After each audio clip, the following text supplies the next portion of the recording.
الحمدللہ رب العالمین والصلاة والسلام علی رسولہ الکریم اما بعد فإن خیر الحدیث کتاب اللہ وخیر الہدی ہدی محمد صلی اللہ علیہ وسلم وشر الامور محدثاتها وکل محدثۃ بدعہ کل بدعۃ ضلالہ وکل ضلالۃ فی النار او کما قال علیہ الصلاۃ والسلام رب اشرح لی صدری ویسر لی امری واحلل عقدۃ من لسانی یفقہوا قولی۔ جمعہ کے دن ہم نے صحیح حدیث کی تعریف کو پڑھا تھا کہ صحیح حدیث کس کو کہتے ہیں۔ جیسا کہ ہم نے بتایا تھا کہ صحیح حدیث کی تعریف اصطلاحی یہ ہے کہ وہ حدیث کے راوی عادل ہوں، حدیث کے راوی ضابط ہوں، اور حدیث کے راوی اس کے اندر سند میں اتصال ہو، حدیث شاذ نہ ہو اور حدیث معلول نہ ہو۔ 5 کنڈیشنز ہیں صحیح حدیث ہونے کے۔ ہم نے 3 شرطوں کو آپ کے سامنے بتایا تھا کہ جس کے اندر متصل سند یعنی کنٹینیوسلی چین، ایک راوی کا دوسرے راوی سے براہ راست سننا حدیث کو، یہ اتصال السند کہلاتا ہے۔ پھر ہم نے بتایا تھا کہ عادل ہونا چاہیے، یعنی وہ راوی جو ہے فاسق نہ ہو، بدعتی نہ ہو، اس کا عقیدہ درست ہونا چاہیے، یہ دوسری شرط تھی۔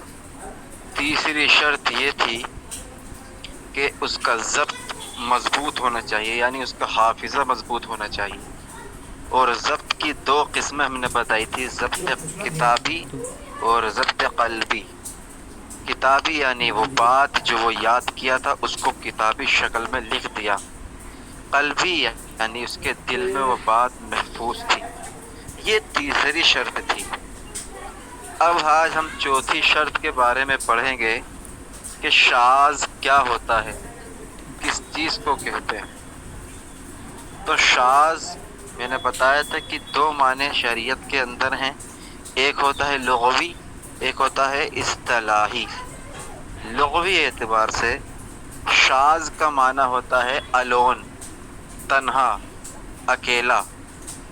لغوی اعتبار سے شاذ کا معنی ہوتا ہے اکیلا یعنی تنہا۔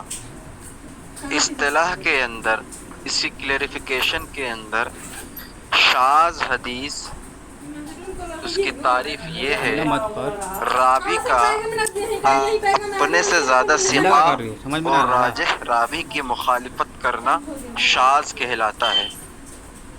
راوی کا اپنے سے زیادہ ثقہ اور راجح کی مخالفت کرنا شاذ کہلاتا ہے۔ ثقہ کس کو کہتے ہیں اس کو جان لیجئے۔ ثقہ جو ہوتا ہے سمجھ لیجئے یعنی سچا، اس راوی میں کوئی خرابی نہیں، اور یہ ہے 100%۔ 100% ثقہ ہے 100%، اور جو 10% گھٹ جاتا ہے تو وہ ثقہ کی کیٹیگری سے نکل کر میں پہنچ جاتا ہے۔ ثقہ یعنی راوی سچا ہوتا ہے۔ ثقہ کا اپوزٹ ہے ضعیف یا منکر الحدیث، اس کے بہت سارے اپوزٹس ہیں، لیکن ثقہ جو ہے، ثقہ یعنی اس روایت کرنے والے راوی کی سچائی، یعنی کوئی محدث کسی راوی کے بارے میں کہہ دے کہ یہ راوی ثقہ ہے تو اس کا مطلب یہ ہے کہ اس کی روایت مانی جائے گی، وہ سچا ہے۔ لیکن یہ 100% ہوتا ہے ثقہ۔ 100% سے 10% نیچے گر جاتا ہے تو وہ ثقہ کی کیٹیگری سے نکل کر صدوق کی کیٹیگری میں پہنچ جاتا ہے، یعنی وہ صدوق بھی سچا ہوتا ہے لیکن 100% کے مقابلے میں وہ سچا نہیں ہوتا، یعنی 10% اس کی غلطی ثابت ہو جاتی۔ تو ثقہ یعنی سچا 100%، صدوق یعنی سچا لیکن 90%۔ اب کس وجہ سے وہ ہوا ہے تو اس میں ہے خطا کرنا، اس کا غلطی کرنا یا بھول جانا۔ کبھی کبھی انسان روایت کو بیان کرتا ہے اور اس میں خطا کر جاتا ہے، الفاظوں میں غلطی کر جاتا ہے یاد کرنے میں، تو اس حافظہ خراب ہونے کی وجہ سے وہ ثقہ کی کیٹیگری سے نکل کر صدوق کی کیٹیگری میں پہنچ جاتا ہے، اس کو کہتے ہیں صدوق۔ اور وجہ کیا تھی صدوق ہونے کی؟ حدیث میں کمزوری یعنی بھول جانا، یا کبھی خطا کر جانا، یا الفاظ کو بدل دینا، اس کو کہتے ہیں صدوق۔ اب وہی تعریف ہم جانتے ہیں، شاذ اصطلاحی تعریف میں ہے راوی کا اپنے سے زیادہ ثقہ کی مخالفت کرنا۔ مثال کے طور پر میں 90 ہوں اور میں 100% کی مخالفت کر رہا ہوں، یعنی ثقہ کی، تو یہ ہو گیا شاذ۔ اب اس کو میں ایک آسان مثال سے سمجھاتا ہوں۔ کوئی انسان پہلے یہ بیان کرے کہ 2 اور 2 4 ہوتے ہیں، ایک ثقہ راوی نے بیان کیا کہ 2 اور 2 4 ہوتے ہیں، لیکن ایک بندہ آیا، اس بندے نے کہا کہ 2 اور 2 5 ہوتے ہیں، 2 اور 2 5 ہوتے ہیں۔ جس نے یہ کہا تھا کہ 2 اور 2 4 ہوتے ہیں وہ ثقہ تھا، 100% تھا۔ جس نے یہ کہا کہ 2 اور 2 5 ہوتے ہیں وہ ثقہ نہیں تھا، وہ صدوق تھا، 90% تھا۔ اب اصول یہ کہتا ہے کہ جو 100% والا ہے اس کی بات کو معتبر مانا جائے گا، کیونکہ 90% والے سے غلطی ہوئی ہے اور کنٹروڈکٹ کر رہا ہے ایک اپنے سے زیادہ ثقہ راوی کی، یعنی میرا 90% حافظہ ہے، اس کا 100% حافظہ ہے، میں کہہ رہا ہوں 100% ہونے کے بعد کہ 2 اور 2 4 ہو رہے ہیں، لیکن وہ مجھ سے کمزور ہے حافظہ میں، میموری میں، وہ مجھ سے کہہ رہا ہے کہ 2 اور 2 5 ہوتے ہیں۔ تو اصول یہ ہے شاذ کا کہ جب اگر ایسی مخالفت آتی ہے تو جو راجح ہوتا ہے بات یہ کہ جس کا 100% حافظہ ہے اس کو ترجیح دی جاتی ہے، اس کو ترجیح دی جاتی ہے اس کے مقابلے میں کہ جس نے مخالفت کی ہے۔ یہ تو تھی ایک ثقہ راوی کی مخالفت۔ ایک ہوتی تعداد، یعنی 10 لوگ کہتے ہیں کہ 2 اور 2 4 ہوتے ہیں، 2 اور 2 4 ہوتے ہیں، لیکن ایک ان میں سے آ کر کہتا ہے کہ نہیں 2 اور 2 4 نہیں ہوتے، 2 اور 2 5 ہوتے ہیں۔ اب اس نے 10 راویوں کی مخالفت کی، اب وہ اس کے برابر ہی کیوں نہ ہو علم کے اندر، چاہے وہ صدوق ہی کیوں نہ ہو، یعنی جو 10 راوی تھے نا، 10 لوگ کہہ رہے ہیں 2 اور 2 4 ہوتا ہے، لیکن وہ بھی 90% ہیں، اس میں کوئی ثقہ نہیں ہے، صدوق ہیں سب، اور یہ اس نے جو کہا ہے کہ 2 اور 2 4 ہوتے ہیں یہ بھی 90% ہے، یہ بھی صدوق ہے۔ تو اب اصول تعداد کو دیکھا جائے گا کہ 10 لوگ تو بیان کر رہے ہیں 2 اور 2 4 اور ایک اکیلا بیان کر رہا ہے 2 اور 2 5، تو پھر اکیلے کی بات کو چھوڑ کر 10 کی بات کو ترجیح دی جائے گی، اس کو کہتے ہیں شاذ۔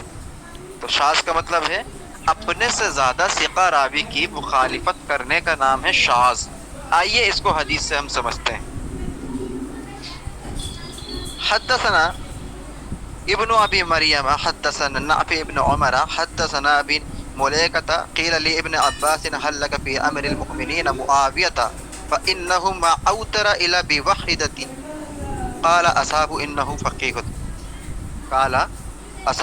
فقیہۃ، یعنی اس کا متن یہ ہے، اس کا کانٹیکسٹ یہ ہے کہ حضرت معاویہ رضی اللہ تعالی عنہ نے جب 1 رکعت وتر پڑھی تو ان کے پاس، ابن عباس کے پاس ایک شخص آ کر کہتا ہے کہ اے ابن عباس رضی اللہ تعالی عنہما، میں نے حضرت معاویہ رضی اللہ تعالی عنہ جو کہ امیر المؤمنین ہیں ان کو میں نے دیکھا ہے، وہ کہہ رہے انہوں نے 1 رکعت وتر پڑھی ہے، انہوں نے 1 رکعت وتر پڑھی ہے۔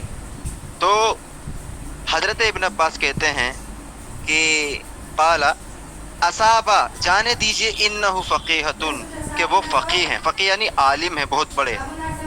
کیا کہہ رہے ہیں ابن عباس بخاری کے اندر؟ جانے دیجئے وہ فقیہ ہیں، یعنی بہت بڑے عالم ہیں۔ اور ایک حدیث میں آتا ہے اصابہ انہ صحبت، جانے دیجئے اس نے رسول اللہ کی صحبت اختیار کی ہے، صحیح رسول اللہ صلی اللہ علیہ وسلم، اس نے نبی کی صحبت اختیار کی ہے۔ اب دیکھیں بخاری میں تو یہ لفظ آیا کہ حضرت ابن عباس کہہ رہے ہیں کہ حضرت معاویہ کو ایک رکعت وتر پڑھنے کی بدولت کی وہ فقیہ ہیں، لیکن جب یہی حدیث بخاری سے الگ جا کر امام طحاوی کی کتاب شرح معانی الاثار کے اندر آتی ہے تو اس میں الفاظ دیکھیے کیا ہیں۔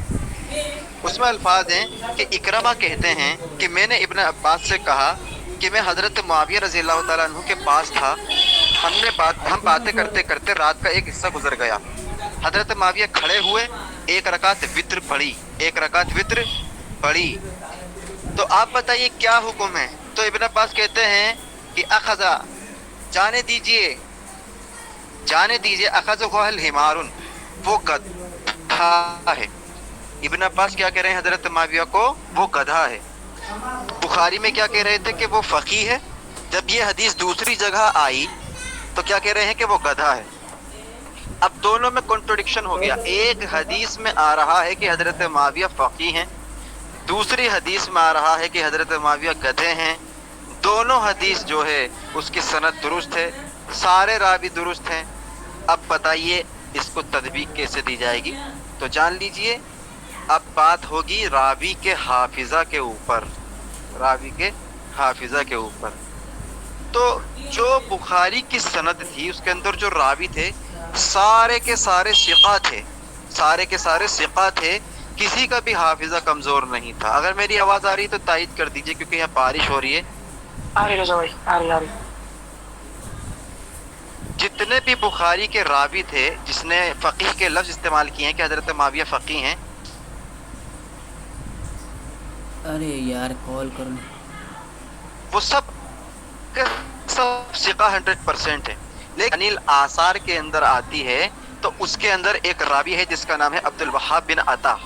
عبد الوہاب بن عطا کے بارے میں ابن حجر اسقلانی فرماتے ہیں صدوق ربما اخطن انکروا علیہ حدیثا فی فضل العباس فقال دلسہ عن الثوری، کہتے ہیں کہ سچا تھا، صدوق تھا، لیکن کبھی کبھار غلطی کرتا تھا۔ ابن عباس کی فضیلت جب یہ بیان کرے گا تو محدثین کہتے ہیں کہ اس کی بات کا انکار کیا جائے گا۔ دیکھیں بخاری کے جو راوی تھے نا ابن مریم وہ 100% ہے، لیکن جب یہ امام طحاوی میں عبد الوہاب بن عطا آیا تو عبد الوہاب بن عطا صدوق یعنی سچا تو تھا لیکن 90% تھا اور غلطی کرتا تھا۔ کیا کہہ رہے ہیں امام ابن حجر اسقلانی؟ صدوق ربما اخطن انکروا، کہ صدوق تو ہے لیکن غلطی کرتا تھا، انکروا، ہم سب اس کو انکار کرتے ہیں کہ جب وہ حضرت ابن عباس کے حوالے سے بیان کرے گا فضیلت تو وہ حدیث انکار کی جائے گی۔ کیا پتہ چلا کہ حضرت ابن عباس جس بخاری کے اندر کہہ رہے ہیں فقی، تو حضرت معاویہ رضی اللہ تعالی عنہ والی فقی والی روایت جو ہے وہ صحیح ہے بخاری کی، کیونکہ اس کے اندر سارے راوی 100% ہے۔ لیکن جب یہی حدیث امام طحاوی کی کتاب میں آتی ہے تو اس کے اندر ایک راوی صدوق ہے عبد الوہاب بن عطا، وہ ہے تو سچا لیکن کبھی کبھار غلطی کیا کرتا تھا، تو اس نے بخاری کے راوی کی مخالفت کی ہے، اس مخالفت کی وجہ سے شرح معانی الاثار کی حدیث ہو گئی شاذ اور بخاری کی حدیث ہو گئی راجح۔ بخاری کی جس میں فقیہ کا لفظ ہے وہ ہو گئی راجح، اور جس میں گدھے کا لفظ ہے وہ ہو گئی شاذ، اور شاذ روایت ضعیف ہوتی ہے۔ تو یہ تھی شاذ کی مثال۔ شاذ کا معنی ہے کہ اپنے سے زیادہ ثقہ راوی کی مخالفت کرنا شاذ کہلاتا ہے، یہ ہو گئی چوتھی شرط۔ پہلی شرط صحیح بخاری مطلب صحیح حدیث کی ہے، سند کا اتصال ہونا۔ دوسری شرط راوی کا عادل ہونا۔ تیسری شرط راوی کا ضابط ہونا۔ چوتھی شرط حدیث شاذ نہ ہو۔ پانچویں شرط ہے معلول۔ معلول کس کو کہتے ہیں اس کو جان لیجئے۔ معلول کہتے ہیں یہ علل سے نکلا ہے، علل اور علت سے نکلا ہے۔ اس کا لغوی معنی ہے کمی، خرابی، بیماری۔ لغوی اعتبار سے معلول کا معنی ہوتا ہے کمی، خرابی، بیماری۔ جیسے ہم کہتے ہیں نا کہ آپ کے اندر کیا علت ہے، علت یعنی کیا خرابی ہے. اور انگلش میں بھی ایک لفظ آتا ہے ال، ILL، ال کا معنی بھی بیمار ہوتا ہے. تو یہاں سے آپ پہچان لیں گے کہ اس کا لغوی معنی کیا ہے. انگلش میں ال ہے تو معلول علت اور علل یہ ایک ہی ہے. تو معلول حدیث کا لغوی معنی ہے خرابی. اصطلاح میں معلول کا معنی ہے کہ وہ حدیث جس میں خفیہ علت موجود ہو، یعنی ہڈن فالٹ ہو. بظاہر ایسا لگتا ہے کہ اس حدیث کی سند صحیح ہے اور ٹیکسٹ بھی صحیح ہے حدیث کا، یعنی سند اور متن دونوں صحیح ہیں، لیکن کبھی کبھار جو ہماری نظروں سے رہ جاتا ہے، ہم کو لگتا ہے کہ سند بھی صحیح ہے، راوی بھی سارے ثقہ صدوق ہیں اور متن بھی صحیح ہے، لیکن ایک جو علل کا امام ہوتا ہے نا، وہ اس میں ایسی ہڈن فالٹ یعنی چھپی ہوئی علت کو نکال لیتا ہے جو عام محدث نہیں نکال پاتے، عام اسکولرز نہیں نکال پاتے. یہ خاص لوگ ہی نکال سکتے ہیں، یہ خاص لوگ کی ہی نکال سکتے ہیں. کیا کہ ہمیں لگ رہا ہے کہ وہ حدیث صحیح ہے بظاہر، اس کا متن بھی صحیح ہے، اس کی سند بھی صحیح ہے، لیکن اگر کوئی علل کا امام کہہ دے کہ ھذا حدیث معلول یا ھذان حدیثان معلولانی یا ھذہ الحدیث معلول، کہ یہ حدیث معلول ہے یعنی اس حدیث میں علت ہے، تو سمجھ جائیے گا کہ اس کے اندر سند کے اعتبار سے صحیح دکھ رہی ہے، متن کے اعتبار سے صحیح دکھ رہی ہے، لیکن یہ حدیث کیونکہ علل کے امام نے کہہ دی ہے تو گویا اس کے پاس کچھ نہ کچھ چیز پہنچی ہے جس سے اس نے پہچان لیا کہ اس کے اندر چھپی بھی علت موجود ہے. ان شارٹ، معلول حدیث اس حدیث کو کہتے ہیں کہ جو سند کے اعتبار سے بھی صحیح ہوتی ہے، متن کے اعتبار سے بھی صحیح ہوتی ہے، لیکن عام انسان کو لگتا ہے وہ صحیح ہے. جو خاص لوگ ہوتے ہیں نا، جو بڑے بڑے محدثین ہوتے ہیں، وہی اس کو پہچان پاتے ہیں. اس میں سے میں کچھ کے نام بتا دیتا ہوں، اور اس دن بھی بتایا تھا کہ وہ بڑے بڑے علل کے امام کون ہیں. پہلے ہیں امام شعبہ بن الحجاج، جن کو امام شعبہ کہا جاتا ہے. دوسرے ہیں امام سفیان بن سعید الثوری، جن کو امام سفیان الثوری کہا جاتا ہے. تیسرے ہیں امام عبداللہ بن مبارک، جو ابن مبارک کے نام سے مشہور ہیں. چوتھے ہیں امام احمد بن حنبل، جن کی مسند احمد موجود ہے. پانچویں ہیں امام یحییٰ بن معین، جو امام بخاری کے استاد ہیں.